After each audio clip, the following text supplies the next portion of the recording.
What's good, Commanders fans? This is week 3 of OTA workouts.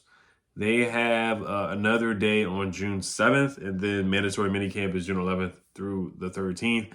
They actually did 11 on 11 today, so we got to hear a little bit about that. Not much, but Zach Selby tweeted out a play, and then JP Finley tweeted out a play. So that's really all we saw as far as like plays and whatnot. Like, here's one tweet from Surge the Shooter. It says, Mariota just threw a dime across the middle to Zach Ertz. Quan Martin played it well. Zach Ertz is just a big dude. And then all the other beat reporters or media members, they basically said the same thing. Like, a lot of them said that same tweet. And then there's a clip of Jayden Daniels throwing a nice pass to Zach Ertz. I'm going to put that up before my video starts, like I always do. I usually put up a play or two. And let me see if JP Finley tweeted about it. But they showed it on the team Twitter page and the team website, I believe, as well. So, but yeah, basically we're just going to talk about, JP Finley tweeted out, Jayden Daniels ends 11 versus 11 with a deep completion down the left sideline. I think that was to Zach Ertz. Now, and then he says, now red zone work for offense struggled last week. He also said, rough series for offense and Jayden Daniels. Thrown out of back of end zone intentionally on second down. Would have been picked on third on underthrown corner fade. So, yeah, I mean, right now is the time to make mistakes and get the kinks out, get the mistakes out, just get the stuff out of his system and practice. This is the time for it. I mean, we say this every year when people tweet out that this quarterback is throwing an interception, our starting quarterback is throwing an interception. I say the same thing. This is the time to get the bad stuff out of your system. It's going to happen. I mean, he's a rookie, so he's going to make mistakes. And this is the year to do it, to make mistakes and improve and learn what he can and he can't do in the NFL. So I do like he threw it out of the back in the end zone and not throwing an interception, not taking a sack. So I'm fine with that. Would have been an interception on a corner fade. So he's going to learn from his mistakes and improve. And like I said, Mariota made a nice pass to Zach Ertz. Apparently, some media members said that they didn't show any footage of that, though. All right, so what's his name? Ahmed, the kicker's name. I forgot his name already. Ahmed Kazmir or something like that. Let me find. He's wearing number 10, but he made a couple of kicks in practice, so that's good to see. Also, one note, too. This is about the Brandon McManus situation, then we'll just wrap it up here. This will be not the video, but the Brandon McManus saga or his time in D.C., which was a couple of weeks on the Commanders team. Dan Quinn said he first learned of the allegations against Brandon McManus on May 27th. He was then released in early June. Now, Brandon McManus and Dan Quinn also said that he learned from the situation that he just wants the guys to be more honest, that we have so many people that can help you in a situation, so many people that want to help you. So Brandon McManus and his agent would have came forth and say, hey, these allegations are coming. There's 2 ladies. There was an incident on a plane. 2 ladies they're coming with a lawsuit. If he would have told them that, they probably would not have signed him in the first place. And this is where in my previous video I questioned, I was like, should the Commanders have already known this through the grapevine? Should they have known this through the NFL connection and just knowing that the Jaguars, the organization, knew that this was coming? So I was just thinking, like, I don't know how the NFL works. Of course, I'm not behind the scenes. Like, if something like this happens, do they notify Roger Goodell? Do they notify every team? And every team knows that a lawsuit is coming towards the Jaguars. A lawsuit is coming towards Brandon McManus. There was an incident that happened in January or December on a plane on the way to London. So I feel like they've been knew this was coming. But like I said, I was not there, so I'm not going to speculate and whatnot. But the Commanders did not know until May 27th, apparently, per Dan Quinn. And after that, they made the decision in a couple of days. But Dan Quinn said for next time, he wants guys to be more upfront and more honest. Now, like I said, it does. A lot of people are saying it does depend on the player. Like, if it's Deshaun Watson, clearly the Browns, they defended him and had his back and all this stuff because they just traded for him. Reuben Foster, the domestic allegations. We had, at the time, the Skins at the time, they had his back through the allegations. So it still is innocent until proven guilty. But this time, the Commanders, they just cut ties, with the past with Dan Snyder and stuff. I know it's the past, but still there is that stuff with women and all the stuff that came out the past 2 years with Dan Snyder and whatnot. So, like I said, I don't want to spend too much time on this, but, we just got to close the chapter and close the book on it. So, but I hope Brandon McManus is innocent, and I wish the best for the ladies. That like I said, I'm not gonna speak too much. I'm just gonna wrap it up there. It is what it is on that. All right, let's get to stuff on the football field. Dan Quinn also said Washington is getting into more 11 versus 11 work. He's still trying to figure out the new kickoff rules. There are a couple guys returning kicks, like Emmanuel Forbes was returning punts today. Of course, Casimir Allen. Kicker Ahmed wearing number 10. He was wearing number 3. I'm sorry, he's wearing number 3 today. And that was Dustin Hawkins' number and Joey Sly's number. And then Tressway was wearing number 10. Or Tressway most likely is going to be wearing number 10 this season. Guys that were returning kicks, of course, Casimir Allen, Emmanuel Forbes, a couple guys back there returning punts. Let me see here. I know Zach Selby had it. But yeah, Emmanuel Forbes, Casimir Allen. Jamison Crowder was not pictured returning punts. So, we'll see what happens with that. Tyler Owens, the athletic freak, the undrafted guy. Austin Eckler was back there. Dax Milne, he's returned punts in the past, but just, it was like he was moving in quicksand, just never went in, never moved the football forward. More of a fair catch guy. Austin Eckler, Casimir Allen, Tyler Owens, Jahan Dotson. I think he could do it, but Jamison Crowder did a good job last year, so I don't mind seeing Jamison Crowder just do it again because he held the only touchdown that we had in years.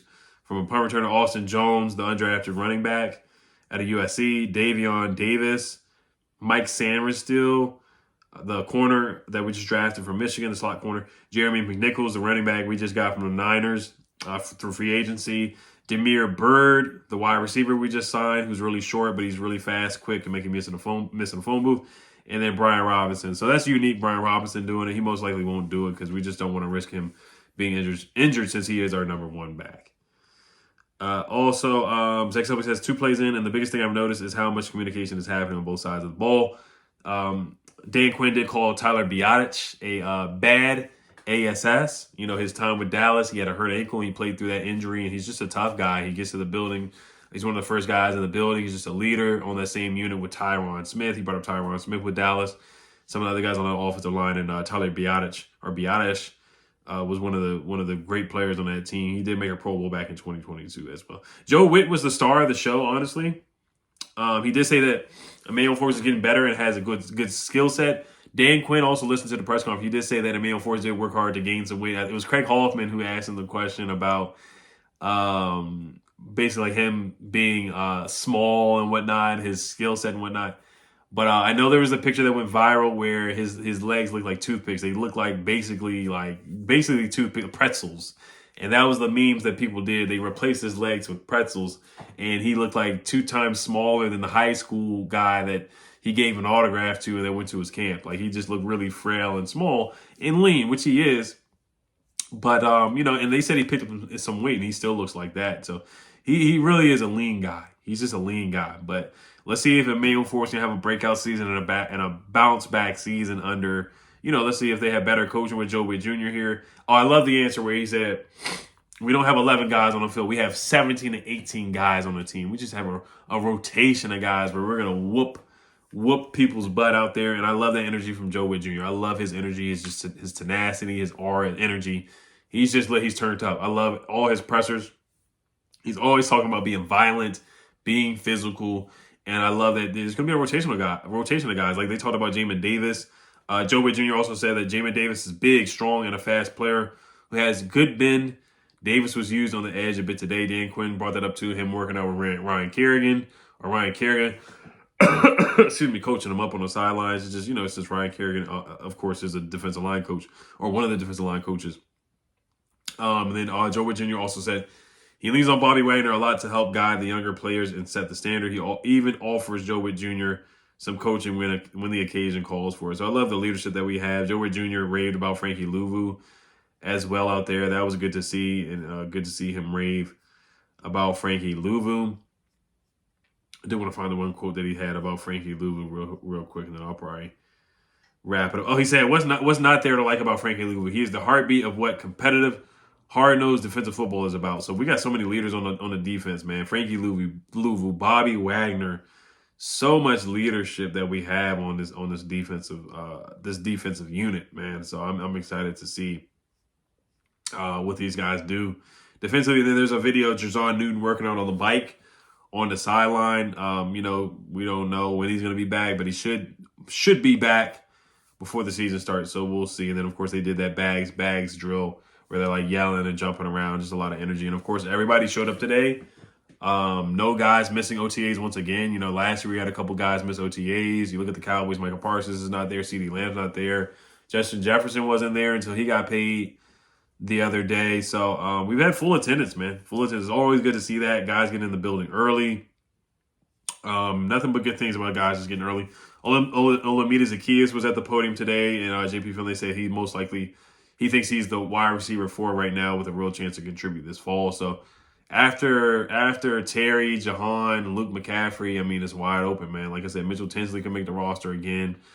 Jack Saint can fool around make the roster. Jamison Crowder, of course, is going to make the roster, in my opinion, as a punt returner. And then Damiere Byrd is a guy they just brought in, so he can fool around and make the roster. They worked out Martavis Bryant. So, I mean, Dax Mills on the roster. You know, I mean, he's on the team currently. So, I mean, there's just a lot of guys. It's wide open. And Casimir Allen, he's not going to be in the roster. But it's just wide open after the first 3 guys, to be honest. Let's see if there's anything else. Like I said, Emmanuel Ford taking reps as a punt returner and a kick returner. Mariota threw a nice pass to Zach Ertz. And Zach Telby also said that this is the closest thing we've seen of Daniels facing the NFL pass rush, although it's still just June. Doesn't look like Daniels is bothered, though. Goes through his progressions, has nice footwork, zips the ball to his target. So nice to hear that. Also, they did rip up the turf or the field that they've had at Ashburn. So they're putting a new field. And then Dan Quinn did say, shout out to Joe Harris for that. Not Joe Harris, Josh Harris, the owner, for helping out with that and getting that started to get a new field down for the practice facility. So that's always good to hear and good to see. Just upgrades being made. And hopefully we can get a new stadium in the near future. Hopefully we can do that. Hopefully Josh Harris can get that done soon. Let me see if there's anything else. That's about it for the most part. Yeah, that's really it. Nothing much, guys. Nothing much. Like I said, it's OTAs, so mandatory minicamp I think is going to be more intriguing and a lot more stuff going on because they're going to be doing like more 11 on 11 and stuff like that. It's more intense, mandatory minicamp. It's more intense because everybody has to be, even though all our guys are already there, which is good to see, you know, everybody's going to be, I think it's just going to be more intense. There was some trash talking today. I know. Like, we didn't, like, Montez Sweat was one of the guys that always trash talk and stuff like that. But, of course, we're still going to have that without him. But I'm just bringing him up because I know every year it's like, Montez Sweat is talking all this trash. He's talking all this trash. We used to always hear that all the time. Every time in minicamp, OTAs, or really minicamp because he didn't go to OTAs last year. But you guys get the point there with a lot of trash talking today going on, too. Daniels goes against something resembling an NFL-style pass rush. He had to scramble out of the pocket a couple times, but Daniels remained calm as Butchers closed in around him in 11 versus 11 drills. He went through his progressions, had impressive footwork. He zipped the ball to his targets. It's still just June, but it's a good sign of his development. That was from Zach Selby, so that's some of the notes as well. So, all right, you guys let me know what you guys think. Mandatory minicamp coming up. I'm going to have a couple videos for you guys probably either tomorrow, Friday, Saturday, Sunday, something like that. Be safe in this tornado out there, guys. If you're in the DMV area, man, there's a nasty, nasty tornado going around in Montgomery County and Baltimore County. I know Baltimore County is not DMV, but, you know, Montgomery County, places like that. All right, you guys. Health Commanders. Peace.